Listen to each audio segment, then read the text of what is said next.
Hey everyone, it's your favorite band mom, Cindy Berry, also known as Leander Mama. And you may have thought we were on a break, but as it turns out, we needed a little 2023 Bands of America recap.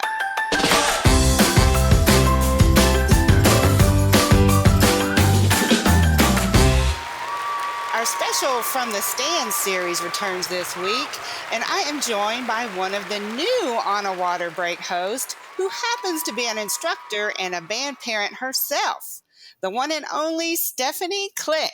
Hi, Stephanie. Hi, Cindy. I'm really excited to join you for this episode and hopefully many more to come. On this episode, we're going to be recapping the 2023 Bands of America Grand National Championships.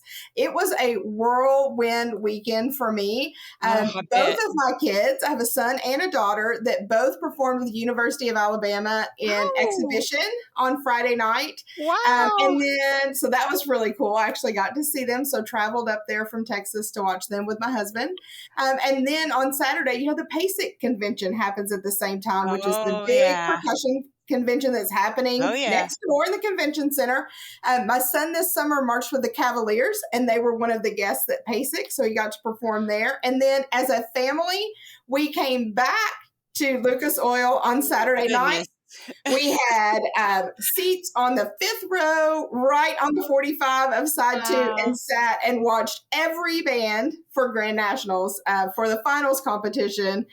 It was a great weekend for us. And so we've got some special guests today with us. And so I'm just super excited to hear and be able to share all that we learned over last week. Yeah, your week sounds almost as crazy as mine. I live in Northwest Arkansas now, and I actually drove down to Texas to watch 6A State, to watch BOA San Antonio, and then I went back to the Alamo Dome for 5A State, and then I came home and had like one day to recuperate before Grand Nats. I didn't get to go to Grand Nats this year because it's just a lot of driving, but I watched it on the stream, and thank goodness for that streaming, because that's right. I mean, I didn't want to miss a minute, and thank goodness didn't have to, because there was a lot of exciting things that happened this week, and one of them was, like you said, we get to interview a super special young lady.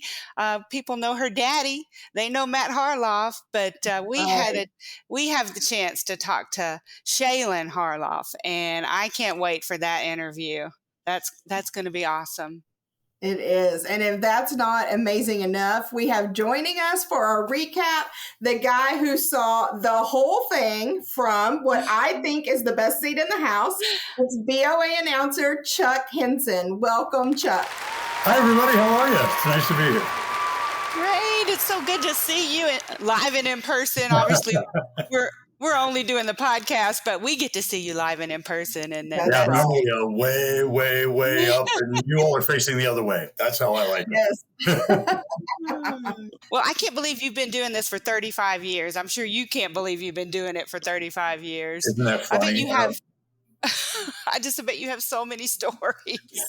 More than you have time for. I assure you. That is it's funny because reflecting on 3.5 decades of this, I had a chance to speak in the finalist directors meeting, and I don't normally go down to the meeting because I'm normally putting my script together for the evening, but it's just so refreshing to see what's happening in those meetings. There's so much great education happening, so many wonderful directors. Everyone's there on the same page. Everyone's happy. Everyone's cheering for everybody else. That's what makes it just a beautiful event. It really does. It really does.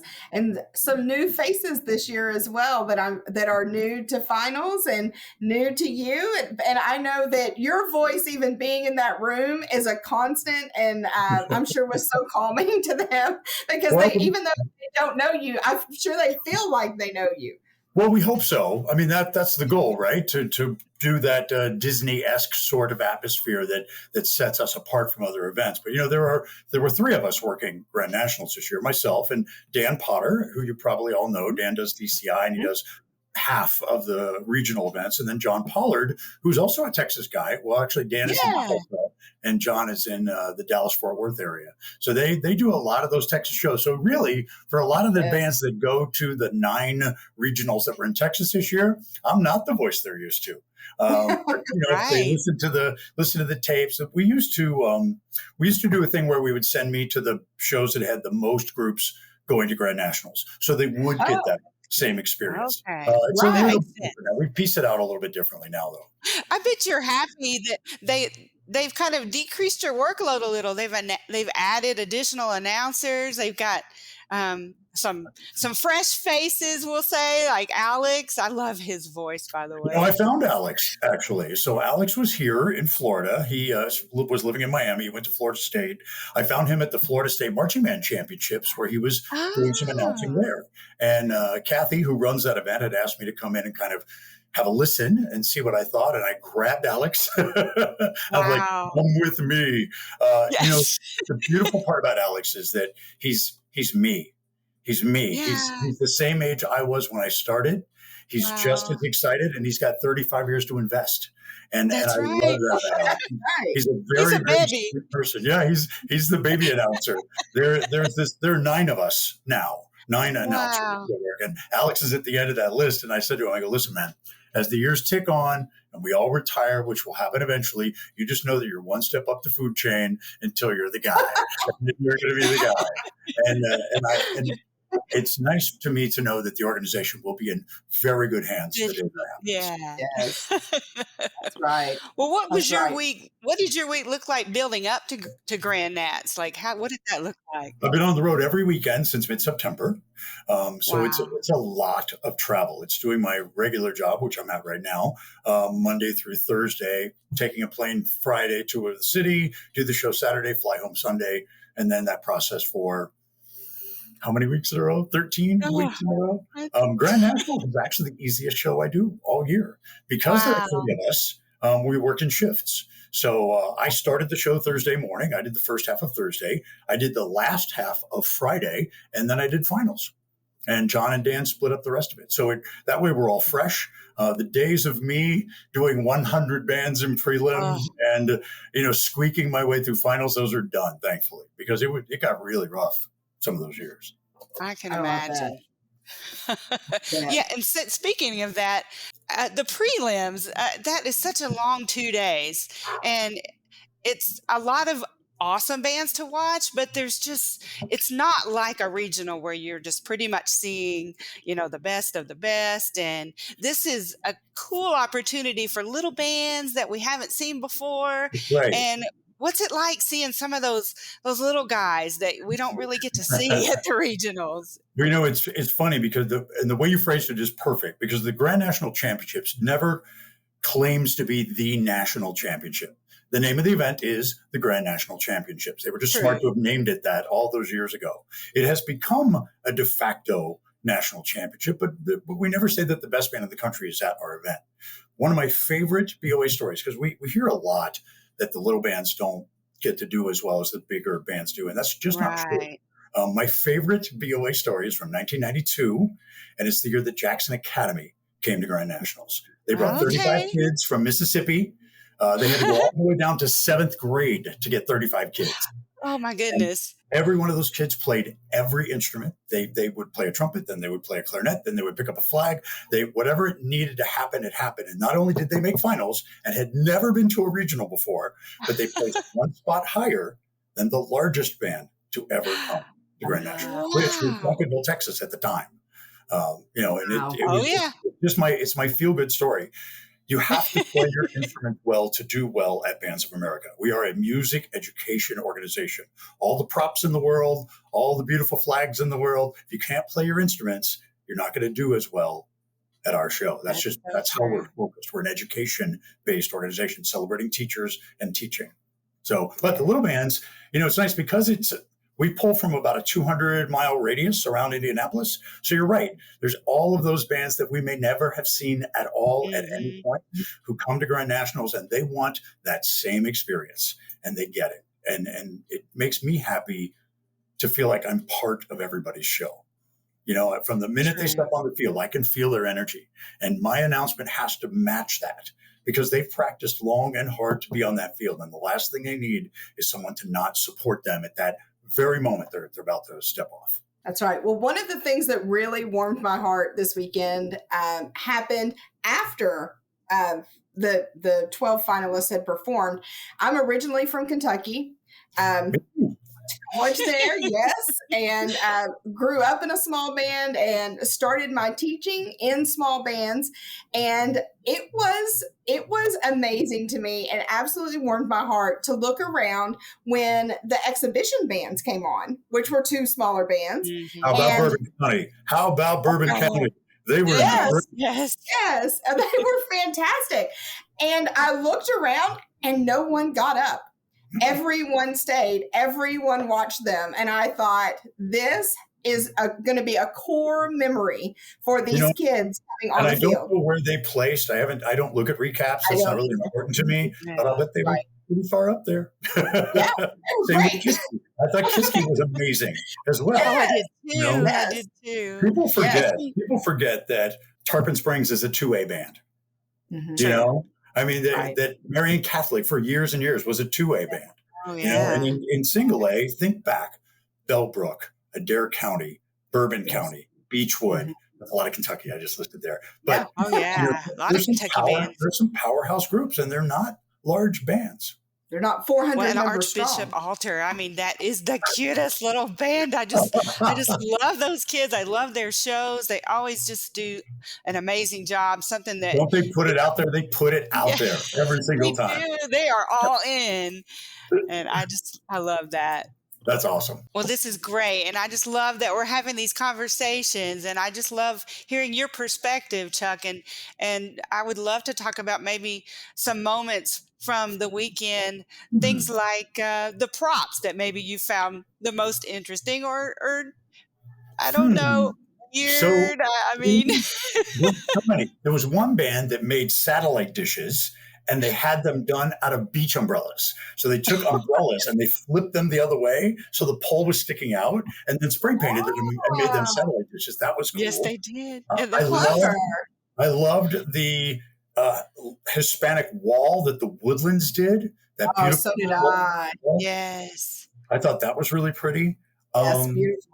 I'm trying to think of what else. Oh my God, Claudia Taylor Johnson's inflatable flamingos. Oh yes. Flamingo's my spirit animal, and I was like, "This is amazing."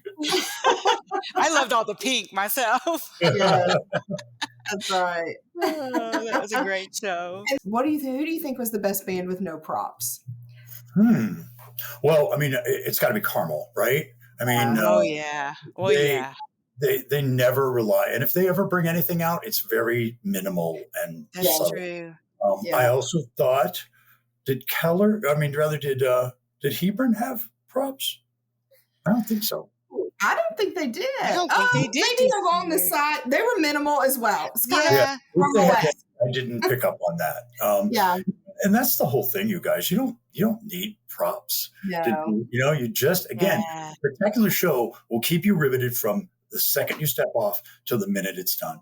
There's very little downtime. When you think about those groups that have just wowed you, look at Avon this year. I saw Avon probably 4 times this year at the first show of the year in Louisville and the last show at finals. And the evolution of that program from week to week was just mind-blowing. It was okay at the front end. It was amazing at the back end. It was. And a good school's not afraid to do that, right? They're not afraid to alter their program or to add or subtract or make that final change that needs to be made to just send it right over the top. And the kids expect that, right? They're like, they don't moan and groan when a change comes. They're like, this will be great. Right. They're ready. They are ready to take it on. Right. And talking about props and good use of those picture frame props and the way they would bend and fold. And I just felt like Avon did an amazing job using props to the utmost advantage in their show. It was such a key part of the show. Think of the props and their costume with the white stripe down the side, matching the white on the border of the. I mean, it was brilliant. It was brilliant. It truly was minimal and gorgeous, and they play so well. I love that they do their on-field warm-up to a hymn Oh, every time. yes, I do too. That's Warms one of my my heart. favorite moments. Right. It's tradition. Well, They've I done it I forever. have to ask you, Blue Springs and their Loved it. theme, Loved and it. it was an amazing show. It Yeah. absolutely was an amazing show, but I have to ask you, have you ever witnessed a show about childbirth before? Is that what it was? It was called Becoming, I and it can was tell you pretty much that's the journey of being born. I loved the idea. What I got from it was individuality and you being you Yeah. and like that. I actually, if it's about childbirth, it was lost on me. Um, you know, we used to say years and years ago, if you need a libretto for me to understand your show, then it's might have gone a little deep. But It it would was have been gorgeous. handy to have a booklet to The tell us colors were what so some of the great. shows. The staging, that beautiful kind of Cirque du Soleil style prop they had in the front, Mhm. people Yeah. spun on, and that gorgeous the way that saxophone player played was so beautiful. In the Oh, end, when he's yes. nestled in that circle playing, and really really nice, really Yeah. nice. I saw them in St. Louis at the Super Regional, and then again at Grand Nationals. Someone else I like this year that didn't come to Grand Nationals is O'Fallon Township. Oh, No, yeah, yes. the Their Wednesday Wednesday show. show.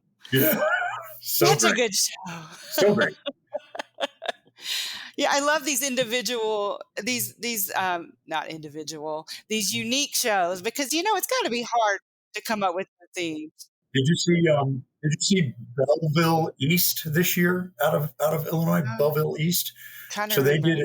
did a Scooby Doo show, Oh, yes, they and I did. was the villain. So Oh, That's right. we recorded those voice tracks right here in my studio in St. Petersburg. The band director there, he and his wife are big Disney fans, so they were in Orlando. They were driving back to St. Louis and stopped here so I could record that stuff for them. As part of, and I that's saw it for the first great. time at prelims in St. Louis, and it was so much fun. So much fun. I like being Wow. part of the shows. It's I fun. bet. Yeah. That's right.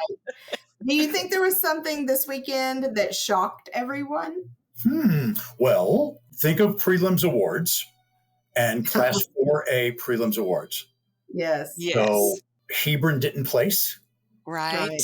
Hebron was the band everybody, I mean, all season long, that's all I heard. Hebron. Oh my God, wait till Hebron gets to the Absolutely. Astros. Hebron.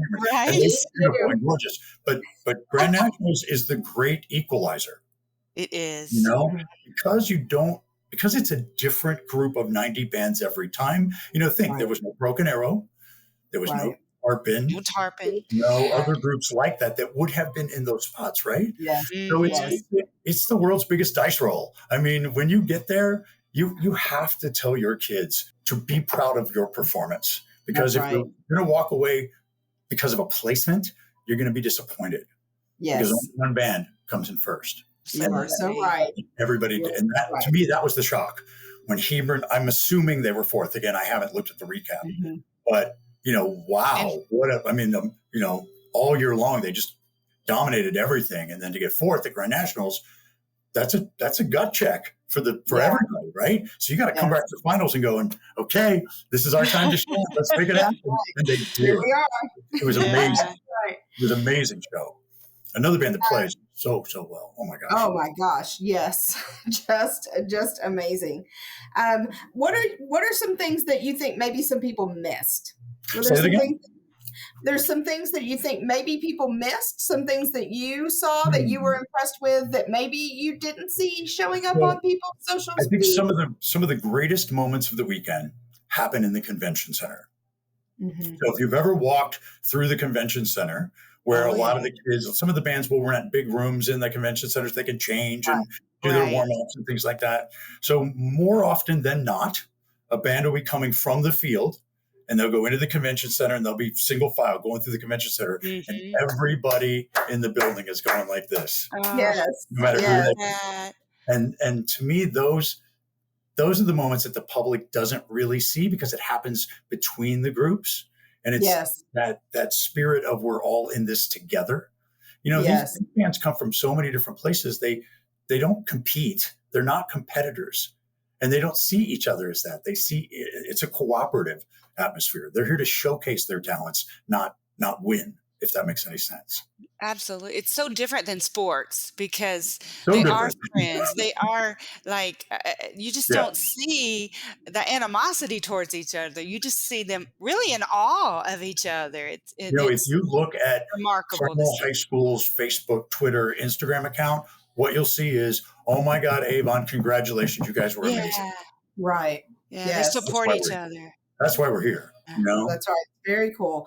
Tim I Watson love used to always say, the leaders of today, the leaders of tomorrow are in the bands of today. Mhm. And That's right. And it's true. Thank God they are, because we need help. We need help. We need serious help. I know. I think we're going to be in better hands with them than we are now. I hope so. I'm ready That's to right. I'm out. They can take over. That is right. That is probably one of the coolest things, I think, as well, is seeing these kids follow each other on social media and just very genuinely and sincerely cheering each other on. I think is absolutely fantastic. I just love it. After the show's over, especially at Grand Nationals, when we do the break ranks, and if you're watching, those kids run for each other. Oh, they do. Because they've been communicating on social media. Maybe they haven't met yet. Maybe, oh my gosh, we're both in finals. Let's find each other after break ranks. And they do that. They go that. Yeah. And everybody, it's just so happy all the time, minus the conga line and the tuba fest on the back sideline. Right. I think break ranks is my favorite moment, really. And I love watching because you can see the kids just running for each other. And that is truly the best it had moment. 35 years ago. I can tell you that. Wow. That's one part for me that is my personal favorite, because it's my thing. It's my signature, right, of what we do, the whole break ranks. And it hasn't lost anything over time. Some things become kind of dated and need to be updated and need to be refreshed. And I don't think that does. I think that sentiment is so real that all of these students are winners in life, go for it, break ranks, that it's right. It speaks to all of our hearts. That's one of the things I love about finals, is that whole speech, there's the spiel we do about the greatest nation on earth, and these are the leaders of tomorrow, and look around at your peers, and you are as they are, the best at what you do. That's us in a nutshell. That's Bands of America in a nutshell. Is just kind of American. And it really hasn't changed. It hasn't. It really hasn't changed. That spiel has been the same since I started. Wow. That's remarkable. We helped craft it. Wow. And it's not changed in 25 years because it's not broken. That's true. That's true. It's not. It's not. Well, I hate to interrupt. The beard, the gray hair, the glasses, I'm aging. Oh my gosh. Well, I hate to interrupt this, but it is time to take a quick break. And when we come back, we're going to be in our interview with Avon High School drum major Shaelyn Harloff. I am so excited to get to talk to Shaelyn. I have known her mother for years. She has been a great friend of mine, and we used to do some camps together. And I am really excited to get to talk about Shaelyn and her role as drum major after the Grand Nationals win with Avon High School.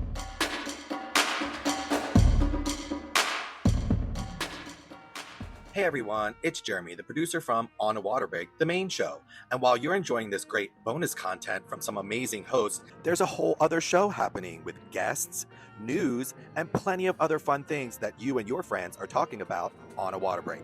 So take a moment, go subscribe so that you can get your notifications every week for the main episode of On a Water Break. If you have news or know of somebody that would be a great guest, or maybe you would be a great guest, email us at onawaterbreakpodcast@gmail.com. And don't forget to follow us on social media at onawaterbreak.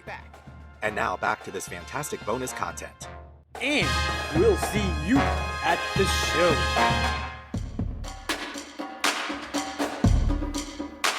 Hi, Shaelyn. Thank you for joining us today, and congratulations on y'all's first Grand National Championships win in 13 years. Are y'all still celebrating?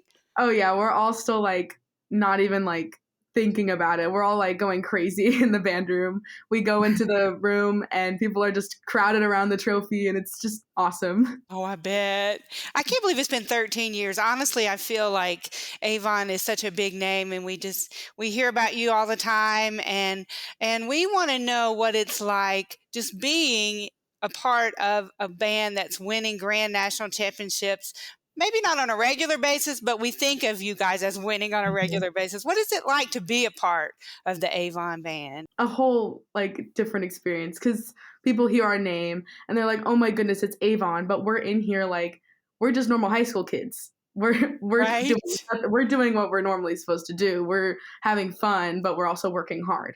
But then there's this other level when we're at retreat and stuff, and people are like getting all excited seeing us, and then getting all these messages from people that I've never met, and they're like, congratulations, or I loved your show so much. And it's just this whole feeling of happiness, and I'm giving the audience something they want to see, and that just is a very a euphoric feeling that I just absolutely love. Well, speaking of that feeling, that reminds me of that picture that's going around. It's kind of gone viral of you and your dad. And of course, everyone knows your dad is Matt Harloff, but he's also just your dad. And the cool thing about that picture is, I guess, the pride on his face and the joy on your face. And just kind of tell us what that moment felt like when you came down off that podium and you guys had put the performance of a lifetime on, and just kind of tell us what that moment was like. So that photo is actually, there's a funny story behind that photo, but I'll get to that in a second. So I cut off and I put my hands down and I start sobbing because it was my last show on Lucas Oil Field. And I was sad because I was like, I don't want this to end. So I got off my podium. And after every single show, my dad would hug me. And this one, he's hugging me. We're both crying. And then he holds my shoulders and he says, I'm sorry, but we have to do an interview. And that photo was taken. And I was like, why? Why now? I'm crying. Well, I saw that interview, so I know exactly what that was. A precious interview, though. And thank you. Yeah. Well, I was there in the audience on Saturday night, and that was the first time that I had seen Avon live this year. I'd seen you several times on video, but that was my first time to see you live. And I will tell you, I've known your parents, your mom in particular. I know a lot of people know your dad, but I've actually known your mom longer. And so all I could do the last probably 90 seconds of that show was watch you. And so my eye had turned back, from the field and caught you.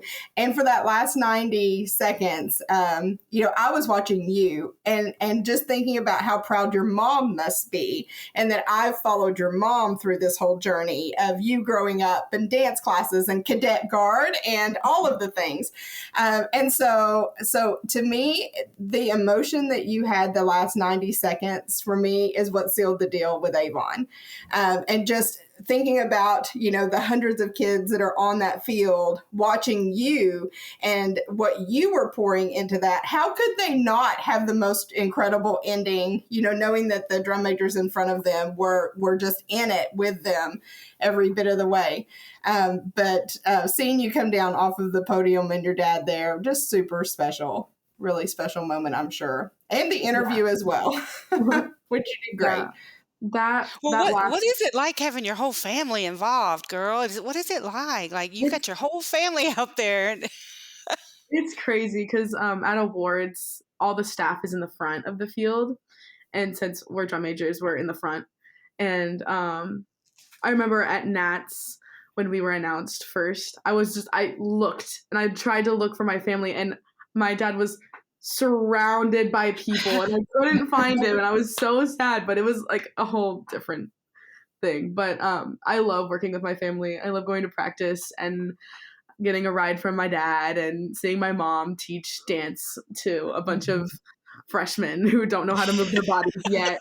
But they did so good this year, and I'm so proud of them. And then my brother will appear at random parts and starts yelling at people about their marching technique. But it's all fun. Well, that reminds me of something your mom did kind of share some things with us. And she said in the beginning that it was pretty rough, the visuals and learning the dance moves. And what got my attention was the track suits and that white stripe that runs down the side of them. How on earth, what was that process like in the beginning? And of course, at the end, in finals, you guys were almost perfect. But what was it like trying to perfect those visuals? I just can't imagine. It was pretty tough. The drum majors kind of got like a side view because we weren't the ones really getting yelled at because we didn't have to march on the field. But especially at band camp, the first day of band camp, like the first day, oh my gosh, we started learning the beginning choreography where the whole band is doing all the same choreography. And it was rough. We were going like 100 beats slow. The freshmen were like flopping on the ground, and it was so chaotic. No. And at the end of the season, like we were still cleaning because that white stripe goes like down the arm and like down the whole body. And like one of the moves, their arm is like over their head and the line like lines up with the yard line. And we had to clean that like hardcore because a lot of people had their arms like too far to the side. And then marching, we had to have our leg shapes the same because the white stripe was so out there. It was prominent. It was really tough, and our staff definitely got on the kids for that. But I'm so glad that we actually did a really, really good job, way better than anyone could have expected. That risk of that white stripe, it was worth the reward in the end. I know a lot of times they talk about risk versus reward, and that it worked for you all for sure. That's awesome. When we first got the uniforms, we had to practice where we wore the uniforms just to see what it looked like. And there was like so many videos sent to like a group chat of how like exposed it was. And we were all just like, what are we going to do? It was all good though. It did. It worked out. Well, I have some friends in Indiana as well, and I know that there is a really special relationship between the Indiana bands and their drum majors. So what's that like? Tell us a little bit about that. So this year especially, since all of our drum majors went to the MFA camp, we made so many drum major friends like Brownsburg. We made friends with Fishers, Broken Arrow. We made friends with all of those drum majors, and we're still in contact with them today. And then seeing them at competitions and getting their phone numbers. And then we reached out to the Carmel drum majors and we got really close with them. And so it's just so much fun. Like it adds another level of fun to the competitions because you get to see your friends and then you get to see them perform and you cheer them on. And then at retreat after break ranks, we all like hug each other and celebrate for each other. And it's just a whole nother level of connection and fun that makes band even more like special to people. It's so interesting you say that because people just naturally assume of course there's a rivalry in Indiana just like there is in Texas, but you guys are really truly friends like off the field. I mean, I know obviously there's relationships that get built through the drum major world and the color guard world, but you guys really are friends in real life. Right? I mean, people like to think of y'all, oh, we hate each other, but it really isn't like that, is it? No, it's not, because like after Nats, after all the drum majors hugged, because we were like, what just happened? We ran to the Carmel drum majors and immediately like hugged them and like shook their hands, and we were like, that we were congratulating each other because that's what we always have done. And it was nice to see. I mean, you could tell a little bit that they were a little bit disappointed, which is understandable. Natural, because they've been winning like the entirety of the season, and that I just know that sucks for them, and I feel bad to an extent, but I am very proud to call them my friends, and that there's no like hating on each other, you know, like because Avon's been there too. Avon has been in that place where you have a great finals run and then it's just not your year. Yeah. So I would say more than anybody, you all understand what it's like to stand on that field and the eagle go one slot over from you. Oh my gosh. Like it's so hard to like explain, but I'm proud of all the bands that made finals, especially my Brownsburg friends and my Fishers friends, because it's their second year making finals. And it's so incredible for them. And I'm just like the Brownsburg drum majors, they were like, I don't think we're going to make finals. And I was like, you don't think we're going to make finals? You're great, guys. But I'm proud of all of them. That's great. They had great shows. Indiana was well represented, that's for sure. 100%. Well, I have a question about the guard because I'm a huge guard fan, and obviously Avon has one of the top guards in the country. So I'm picturing you as a drum major, and then I'm thinking about how I would respond. And how do you keep from being completely mesmerized watching? How do you stay focused when the guard they're throwing like quadruple, mega, triple 20s over their heads? How do you stay focused on your job? It took me a little bit, but I really had to like focus in because I had to keep tempo. So I look at the drumline's feet, and so I'm just like, look at their feet. Do not look at the guard spinning right in front of them. Don't look at the cool props move. It took me a little bit because I was like, ooh, Olivia just threw a really good toss, and now I'm like, off tempo. And I'm like, wait. It took me a little bit, but then I was like, okay, focus down.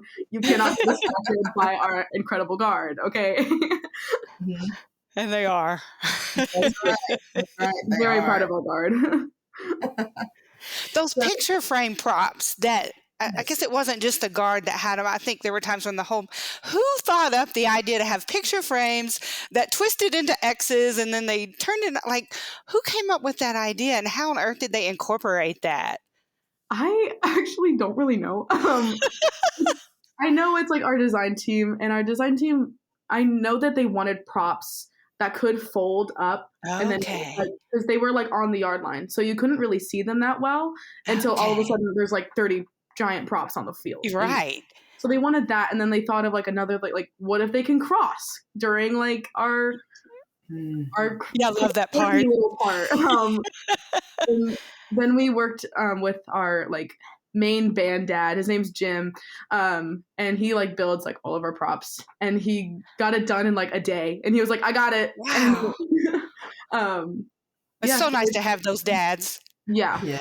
He's been working with us for so long, so it's just been like he's always been building our props. He built he tried to build us some podiums, but it didn't really work out, so we had to get some other podiums, but he's always trying to build something.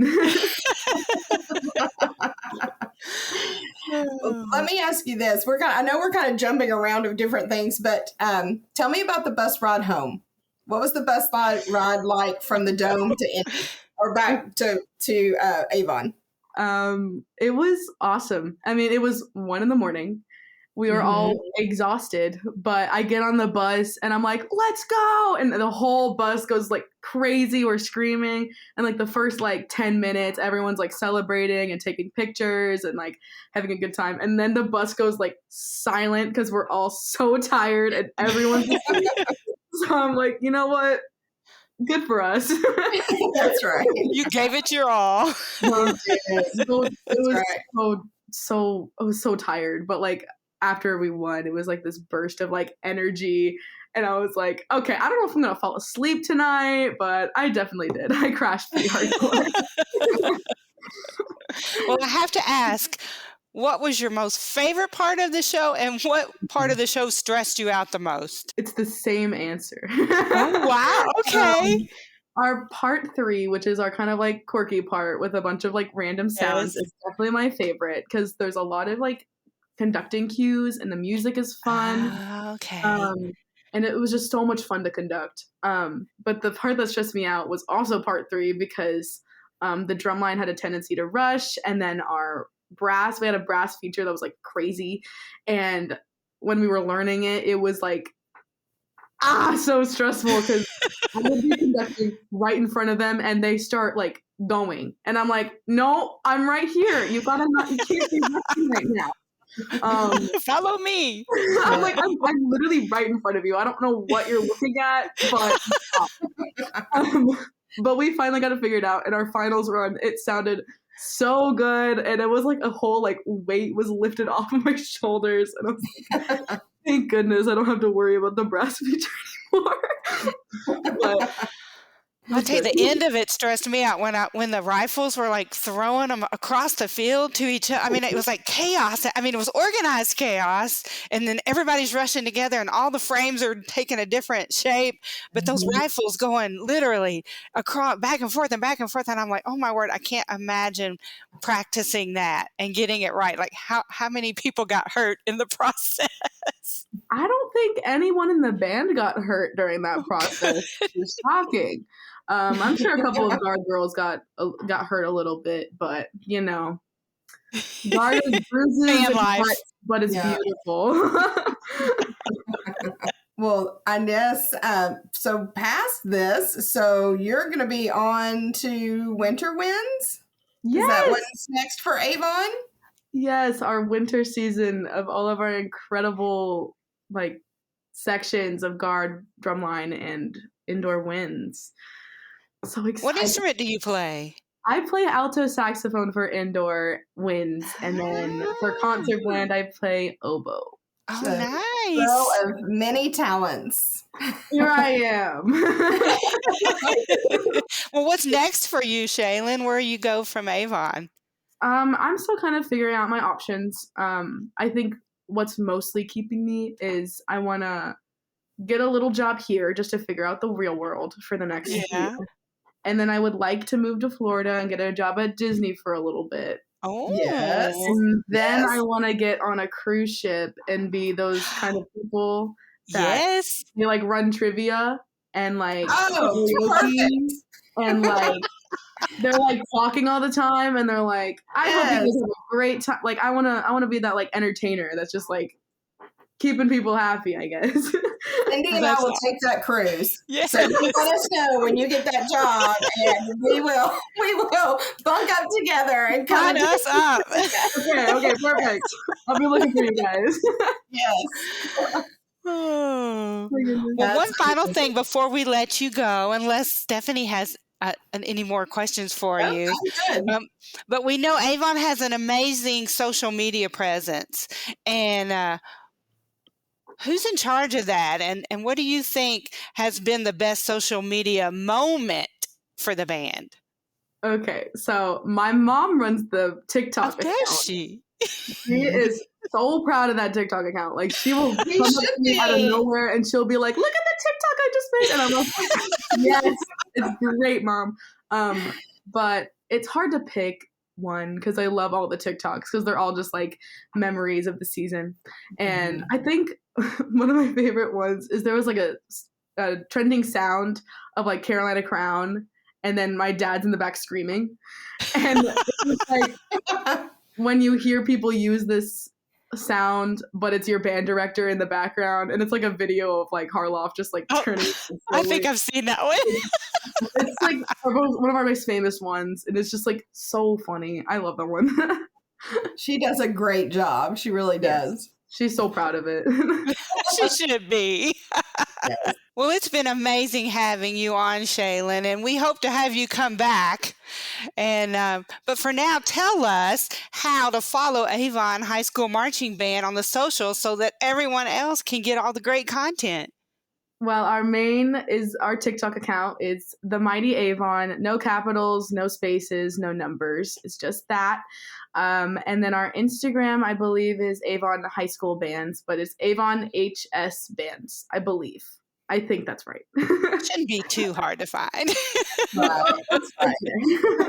Well, thank you so much for joining us, and you go back and keep celebrating because you guys deserve all the accolades. Yes, congratulations. Okay, thank you so much.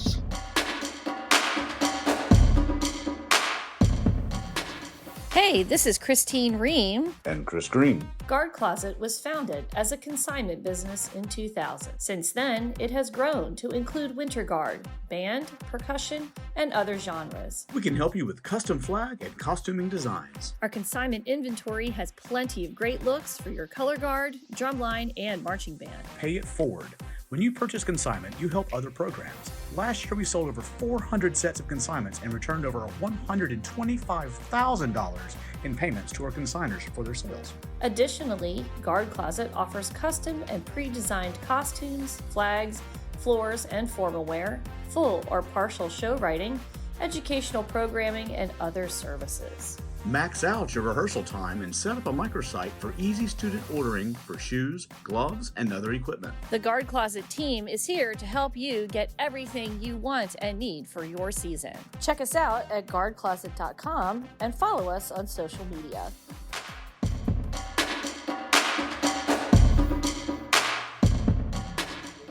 Okay, we are back for the second half recap of the 2023 Bands of America Championships.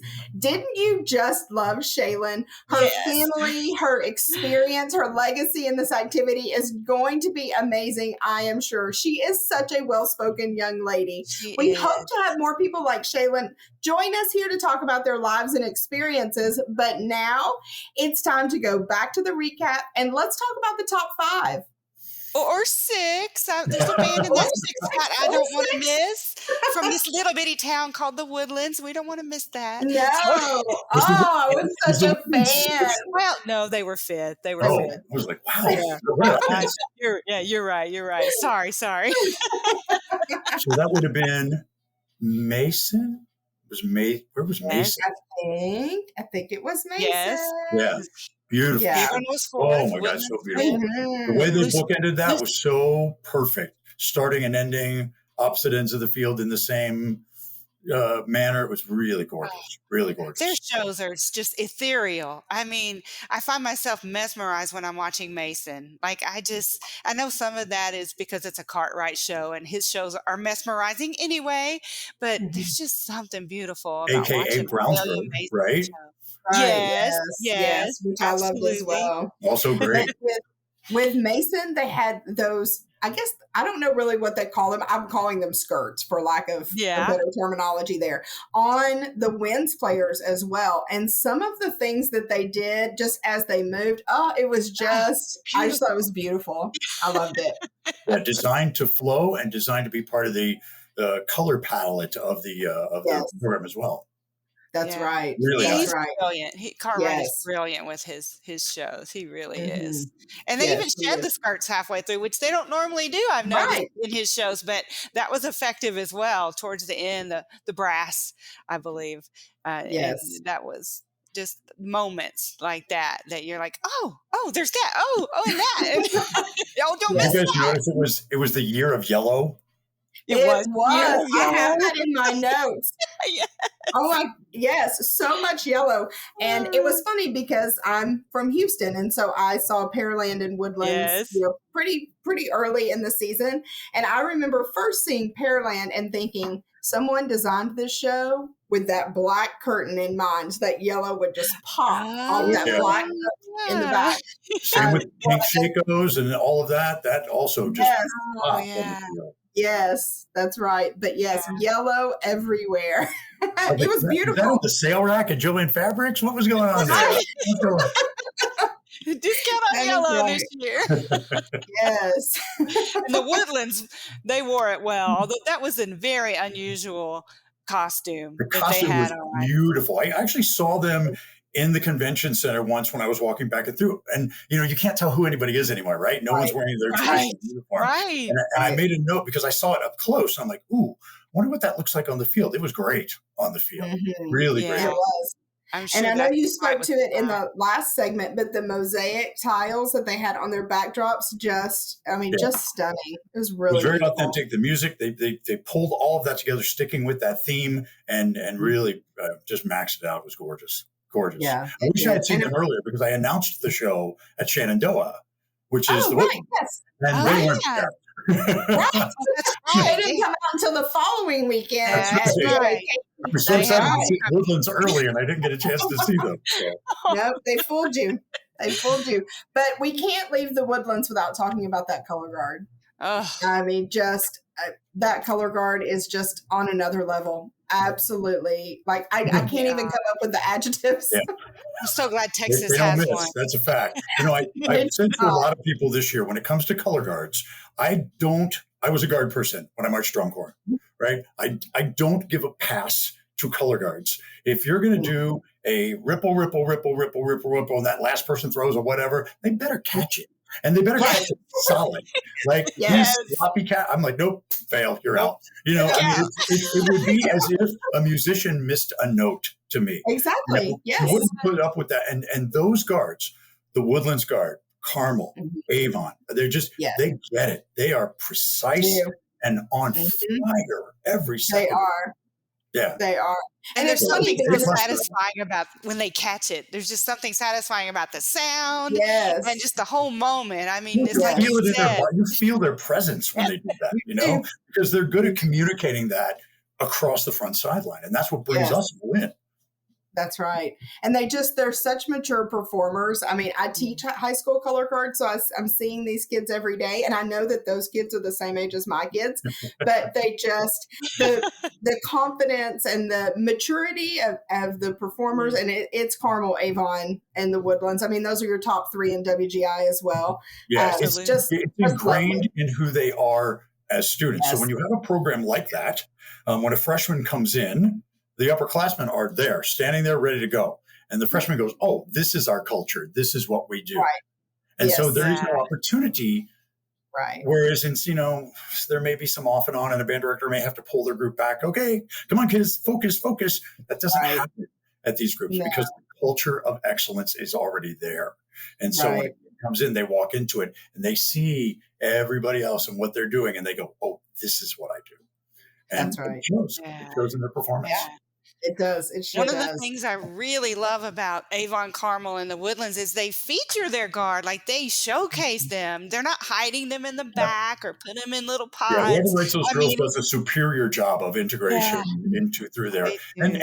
But also whoever writes those parts, they write very musically. You know, they do. Another one of my problems with color guards is that a guard instructor will go, oh, I've got 16 counts. Let's do this. Right. Whether the music says that or not, you know, and with this top tier, you know, you could go all the way down actually through finals. Those are some really musically written books. Yes, that's right. Well, it helps if the instructor reads music. Like with when I was teaching, the band director could hand me a score, and I'd be like, okay, I got it. I'll be right back. You know, I'm the same. I tell people all the time that to be in my color guard when you were in high school, you had to play an instrument.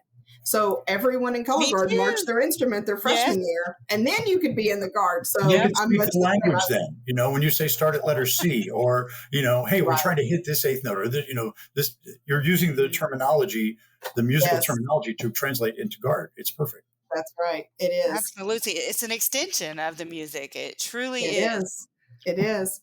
Well, we've talked about them a little bit in the last segment, but let's hit them again. We come back around, and then our next group was Blue Springs. Blue Springs. That show was amazing. It was so what Blue Springs does so well is the theatrical aspect of marching band. The last several, do you remember the show last year with the deers and the antlers? Yes. And prior to that, the kid who was featured, the soloist who was featured prior to that, they perform theatrically better than anyone. And their design lends itself to that. So it's perfect. It's perfect for them. They could change everything about their program every year and it would still be amazing. Mm-hmm. And they do. Right.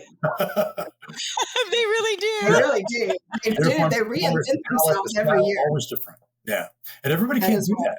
Everybody can't do that. They can do that. No. Yeah. But I do like that bands have their own personality. I like that you can think of Hebron and you think musicality, and you can think of Carmel and they're just a marching orchestra, but you think of Blue Springs and it's like, what the heck are they going to bring this year? It's going to be interesting. Yeah, it's almost like community theater. I kind of think of it as that. Is every year my community theater is going to do a different production, and it's going to be different than the one that I saw before, but it's still going to be the highest quality, and I'm going to want to buy a ticket to see it.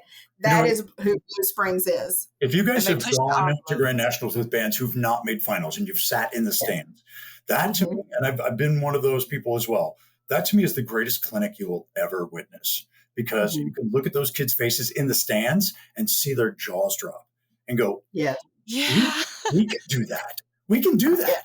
If they can do it, we can do it. We're their age, right? And you know, we understand a lot of it comes down to staff and finances and things like that as well. I get all that. But teachers are teachers, and good teachers can take any student and make them do anything. That's right. And Shaelyn said that in her interview, where she said, you know, people treat them like superstars, but we're just normal kids. That is exactly right. At the end of the day, they're just normal kids. Like that sweet picture of her and her dad, you know, and it's like, oh, that's Isn't Matt that a beautiful picture? It's such it's a daughter and her dad. He's celebrating a moment. Too. He's so nice. Such a nice person.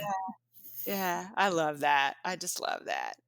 So Blue Springs, fantastic. And then the next one we had was Hebron. Hebron. Oh, you just listen Nobody to plays them like play. a Texas band. Let me just say that. Nobody plays like a Texas band. Well, that was one reason I went to Texas and watched 6A State, because I wasn't going to get to see Hebron. They didn't go to San Antonio. That's right. So I was like, I'm going to see Hebron live one time this year. And it's worth it. If you see nobody else live. There is a reason they won music twice. Yeah. Yes. Oh, yes. Yeah, they can't be denied that. And again, kudos to their staff to teach, freshman trumpets how to triple tongue into their horn. You know what I mean? It just, wow. Mind-boggling. What you said earlier, they're just kids, but when they're out on the field, there's so much more than that. They become their program, and they become these little rock stars every single day. And you put them in a uniform, and they're suddenly professionals. When you see them in their practice clothes, it's like, oh, they're just a bunch of little kids. And then you put that uniform on them, and they become professionals. They truly do. And it's just like, is that the same little kid I saw? I know. And some research that I have not done that I would like to do on Hebron is I'd like to hear those Hebron feeder programs. What do those junior high bands sound like? Because they have to be spectacular. You don't just show up at the first day of band camp as a freshman and that's what you sound like. But that's what they do. So when the Department of Arts, when they hire teachers, they hire down the line. So the band directors know who their feeders are. They know who's teaching those feeders. They've signed off on that. They have the same, most of the time, the middle school band directors are on the high school band staff.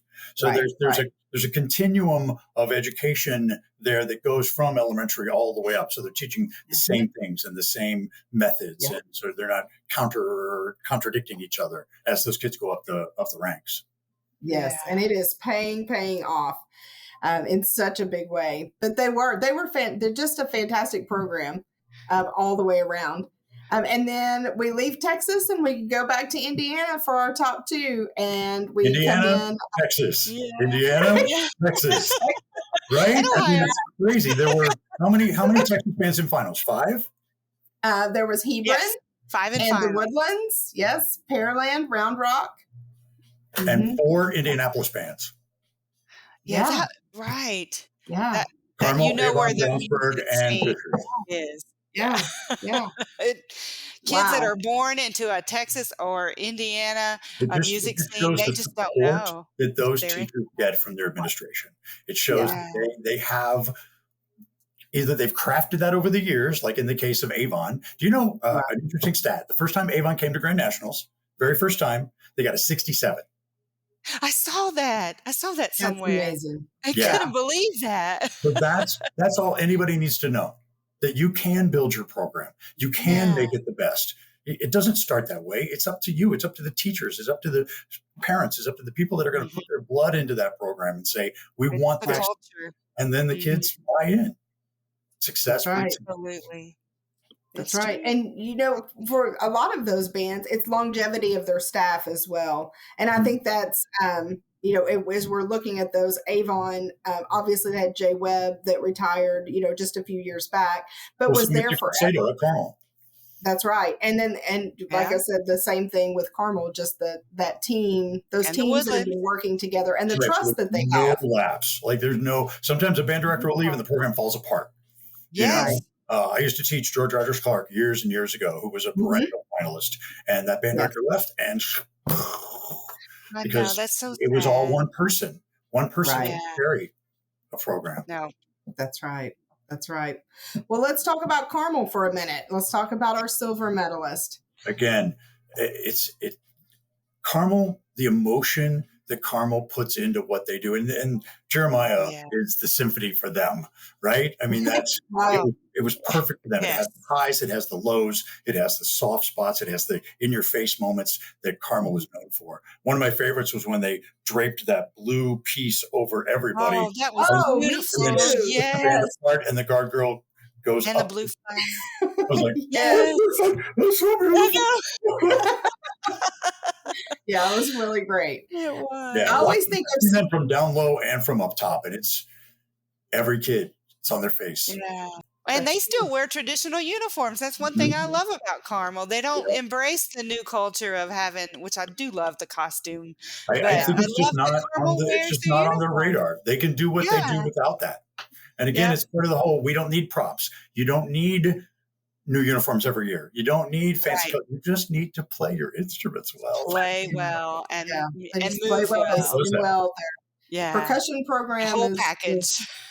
just And the top guard, notch. they're good people. You know, I mean, I've known those guys for most of the top 12. I know those band directors. I've known them for a long time. And they're just such good people, every single one of them. You know, there have been those times where I was like, oh no, so-and-so's in finals. Oh, what a jerk. those days are gone. Those days are gone. The cooperative nature of our activity has just leapt over any of that. You know, band director stress is a real thing. When they get to the gate, they're stressed. I get that. Absolutely. Because they've got a lot on their plate. But but they're always nice. Always nice to our volunteers, to our staff. You know, we're a service organization. We give. That's what we do. How can I make your day better? That's what we're all here for. And when you get that back in return, and we do from a lot of these directors, it's magic. It's nice because we all get why we're there. That's right. That's right. Just ultimate kindness. Kindness will get you a long way. Well, it's like I said, between Carmel and Avon, you know, they have a mutual respect for each other. They go back and forth. You know, Shaelyn talked about that. next week doesn't win the next week, or maybe does, and it doesn't matter to them. They clap when the other one wins, and you can see on their faces it's not disingenuous. It's the real deal. Right. They know those drum majors are friends. You know, Yes. They all know are. each other. Shaelyn Heard that talked from about Shaelyn. that. Yeah. And And how I would think their hearts even broke a little. She said that the Avon, you know, they were sad for Carmel for not taking first, but happy for themselves. And I thought, well, that is just such a neat thing for her to say. You know, that's that if Carmel had won, they would have right. tied Marian Catholic's record of 7 national titles. Oh, wow. If they had won. If that had won. Yeah. Yeah. I said something to one of their directors about that in the meeting. I go, do you know? He goes, we know. Shh, don't say anything. That's right. It will happen. Pressure. I can't do that. That's a lot of pressure. Well, you know, I would think with them being so close together geographically, Carmel and Avon, when one is better, it's pushing the other to be better. Absolutely. I mean, they are pushing each other along in creativity and musicality. True. Think back to your Kentucky days and the George Rogers Park Lafayette Oh, yes. tradition. Yes. Those were That was my whole high school era. right down the road from each other, essentially. Back in that day, they'd send spies to each other's rehearsals to see what was going on. But I just saw something today on Facebook from Larry Moore, who was the band director at Lafayette when Chuck Campbell was the band director at GRC. And Larry's entire post was about the amazing relationship he and Chuck had over the years, that they drove each other to greatness. And you see that, you know, and think of like Tulsa, Oklahoma, Broken Arrow and Union, you know, and other that exists in a lot of different places. It does. Leander ISD. It's the same exact thing. All of Texas. Yeah. The whole state. Larger scale, but yes, that Carmel show was great. It was so sophisticated, and you know, that color guard and the horn line, and gosh, it's just great from top to bottom when you get especially into those top 3.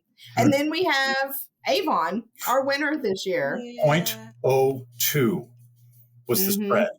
0.02 between first and second. That's that's shaving it. Close. You know? It could have been anybody's night. That's right. It really could. Because it changed. Prelims to semis to finals. It changed. That makes me so happy. That makes me so happy.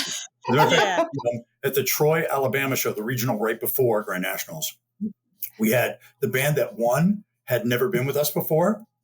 Oh. And it was the first band from Mississippi to win a regional. And in prelims, they didn't place. They were 4th in prelims and won the show. So you know, anything is possible. And when you get that caliber of group, Avon, Carmel, Woodlands, Hebron, Blue Springs, Mason. I mean, I could just keep going down the list. Yeah. When they're all in the same room, I don't know what's going to happen. You know, I'm just glad I'm never a judge. I couldn't do that. I couldn't do it. Me either. But one thing I appreciate as a teacher, as a director, is that that those judges judge the show that is in front of them at that time. Which is different than maybe the show they saw the day before. Like, I appreciate that the number they're putting down was for the 10 minutes that they just witnessed. We also switch them around. So someone in prelims that does music from the field, maybe doing music upstairs later, and may not have even seen those same groups. You know, they've got like 3 different panels, and they shuffle them throughout the entire event. So I know some of them that did chunks of prelims and finals only. Others did just prelims and semifinals. So they're all quality people, and they're the people you want talking to your children. You know, yes. They're the people because they're educators. You know, the days of ticks and, oh, that's horrible on a tape or things like that doesn't exist. These people are teachers and educators, just like the band directors, and their job is to do that on these tapes, to give an overview look of what they see to help the band in the future. Right. Never to tear anyone down, only to make people better. Well, before we wrap up, Chuck, I had to tell you something. There's something that you say that I always love to hear, and it's probably not at all what you think it is. Okay. But I would love to hear you pronounce Camille Saint-Saëns. And you have to say it for me. Camille Saint-Saëns? Yes. Whenever there's a show with like a Spanish song or a French song or a Russian song or whatever, I try very hard to do that dialect. It's very similar to being in South Texas, and all of the names that I need to know that I practice. Oh, yes. The and last Alex is so good at that. It happens. Sometimes I open my mouth and I don't know what just came out. Like, what was that? But I try very, very hard to pre-read those scripts, to ask any questions I have on the radio before kids come out. Because the last thing a drum major wants is some stupid announcer saying their name wrong right before the biggest show of the season. And I don't want to be that guy. I don't want to be that guy. I'm part of the program. I don't want to take away from the program. But I do love it when you say Saint-Saëns. There's several like that I think are so funny that I'm just like, am I saying that right? I don't know. No one's corrected me yet. So it sounds good to me. Well, thank you so much, Chuck. It has just been an absolute joy to hear about the week from your perspective and just be able to have a conversation about it. I loved every second. Well, thank you guys. It is really a passion of mine. 35 years it has to be, right? Yeah. And I have no intention of retiring. None. Until I'm a senile old man blowing everything on the mic, and they're like, come on, Pat Paul, let's go take you out to pasture. That's when they're going to have to drag me away from these shows. Because every year brings new excitement. Every year brings new tugs on your heart. There's always stories behind the stories, and I love finding you guys do a great job of doing that. That's the best part. So thanks for having me. I appreciate it. Yes. Thank you. Oh my goodness, how awesome was that to get to talk to the voice of BOA and to hear Chuck Henson. And it's always been a dream of mine to talk to that man, him and Dan Potter. We got to have him on sometime. That's right. I know, but they are the voice, and not just that, but just the way he loves those kids and loves his job. And you can just tell that he does. And that's right. What a and cool I think it's being. Someone, like we talked about, that has 1,000 stories. I mean, he could come on every episode and share something totally different that we would all love and enjoy. But here he has the front row seat. He gets to see every minute of the action. And so I really loved hearing his perspective as well. Here is a part that I think we missed is the parents. I don't usually get to go to a show as a parent. I'm always going as a director. True. And so it was nice to kind of go as a fan. But one thing I noticed was there were some super fan parents, and there were 2 that stuck out to me. This particular show at Grand Nationals, one were the parents from Bentonville. Yes, you remember they were the finalists. They did the show about the sunflowers. Girl, yes. Those parents had sunflower headpieces. They wore them all over the city. all over the city. You'd see them walking up and down the road. They were proud as punch with their sunflower. Well, I have to say, I live up here. Bentonville is close to me. Oh, that's right. Yes. And so I have been a huge Bentonville supporter this year. And I just can't tell you, those parents are so humble and those kids are just, I'm telling you, that's what band is all about. And it's so cool to see it. Like last time they came, they didn't even make semifinals. Like they were right on the cusp in 21. In fact, I really feel like the show should have made semifinals, but that's another story. But so for them not to only make semis, but to get ninth place overall, I'm so excited for those Bentonville kids. I mean, and they are still on cloud nine. Oh, I bet social media, they're just, but yeah, they really embraced that whole sunflower thing. They did. Those parents, they were in it to win it. There was no denying a Bentonville parent. And then the other one was the Woodlands. I know we've talked a lot about the Woodlands in this episode, but they had all these light up W's. Yes. And I saw those in San Antonio. Yes. And my kids and my husband, when they were coming on the field, they were like, look behind us. Because I think I had mentioned that we were down low. We were like on the 5th row. And I turned around and it was like the whole stadium was holding up a W is what it looked like. So, that's a long trek. Like you don't really drive from the Woodlands to Indy. That's a flight. Yeah. And so for that many parents to be there and be cheering on those kids, it had to be so surreal for them to be walking on the field and looking up and just, the whole crowd on their feet and all those little light up W's going on. And let me tell you, I sat with the Woodlands parents a couple of years ago. That is the loudest cheering section I have ever sat. I mean, it's amazing. It should be a contest all its own, and they would win because I've never seen more rabid parents than the Woodlands. They were fantastic. And then I have to give one little shout out. I wish I had gotten this lady's name, and I did, but I sat next to an Avon grandmother who was in the seat right next to me. She was decked out in all of her purple Avon shirt, and she had bracelets and the whole thing. I think I've seen her before. Yeah, she was so sweet and so nice. And what impressed me more than anything was as soon as a band would finish, she would jump to her feet and she was the first one clapping for that band. And then she would sit down and tell me all the things she loved about that show. And so it was so sweet because here is her little granddaughter that's getting ready to win Grand Nationals, and she still was just a fan of everybody else in general. It was really fantastic. That's the perfect example, really, of what it's about, and is honoring every band and not just cheering for your own. That's what I love about this season and every season is just that crazy support that everybody's got for each other. It is. It has just been, I think it's been a great year for BOA. We have seen some just amazing shows. The musicianship, I think, is something in general that I noticed that I feel like bands across the country, they just played better this year. Yeah. I don't know what's in the water. I don't know, if it's but I like vaccines or what, but there's something different about these kids. That's right. That's right. So I am so glad that I got to wrap up the BOA season with you, Cindy. I enjoyed it. Yes, it's been really great.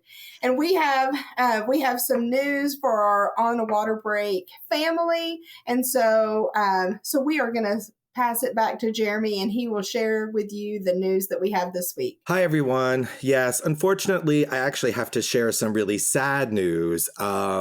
We recently found out that one of our On a Water Break hosts, Tom, has passed away from cancer. He had been fighting cancer the entire time he had been on a water break with us.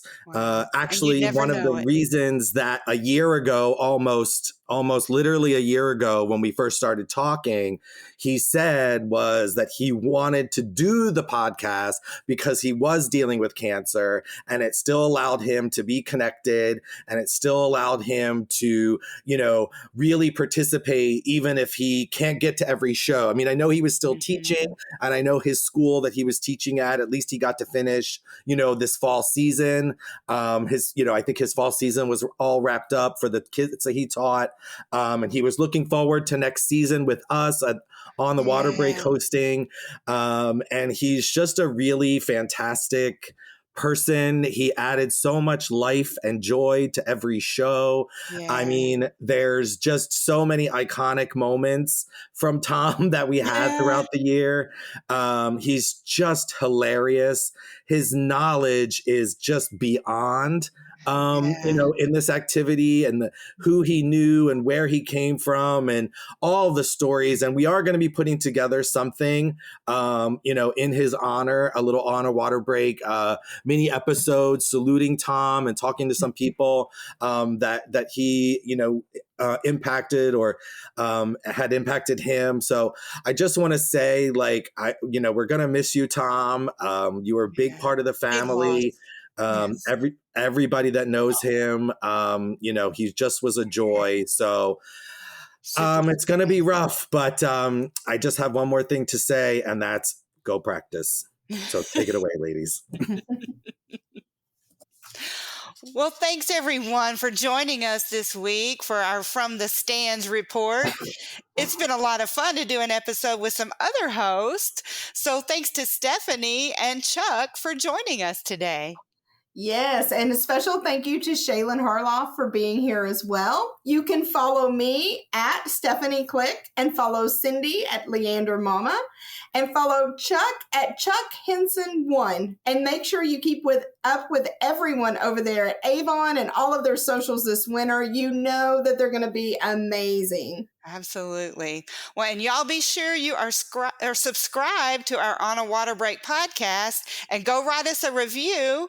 And also be sure and share the podcast with a friend and follow us on social media at On a Water Break. And we will see you next time from the stands or at the next rehearsal on a water break.